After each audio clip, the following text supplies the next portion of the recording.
शेतकरी वंचित आहे त्याच्या संदर्भात काल कॅबिनेटमध्ये चर्चा झाली, मात्र GR कधीपर्यंत येईल किंवा काय याच्यामध्ये काही यामध्ये ज्यांनी जुनं कर्ज घेतलं त्यांचं कर्ज माफ होणार नाही असं पहिल्यांदा सांगतो की या संदर्भात सगळे डिटेल्स देण्याकरता आम्हाला इलेक्शन कमिशननी बंदी घातलेली आहे.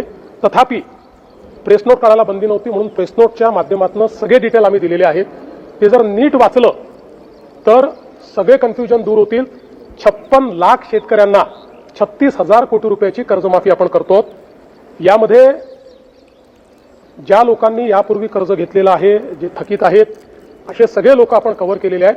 केवळ 2020ला ज्यांना कर्जमाफी मिळाली आणि जे पुन्हा थकीत आहेत असं दाखवत आहे किंवा झालेले आहेत, यांच्या संदर्भात काही रेस्ट्रिक्शन आपण टाकले आहेत. तो नंबरही मोठा नाही आहे.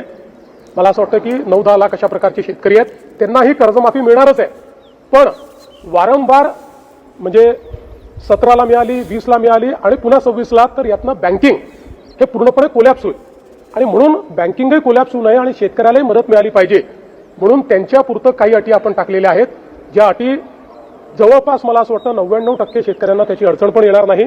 बाकी सगळ्या शेतकऱ्यांना आपण पूर्णपणे कर्जमाफी देतो. तो 15चा आहे का 16चा आहे का 14चा आहे हे देखील आपण बघितलेलं नाहीये.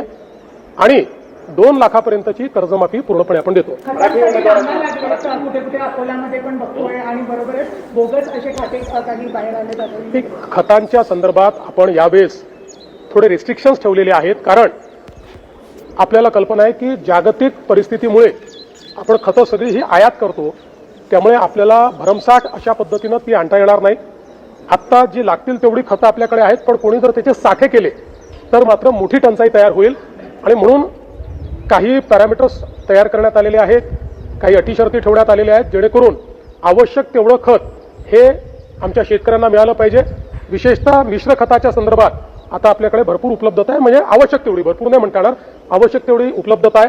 अगदी कोणाला हेच खत पाहिजे किंवा तेच खत पाहिजे अशा पद्धतीनं कदाचित थोडी टंचाई जाणवेल, पण ओव्हरऑल खतांचे साठे आता आपण केले.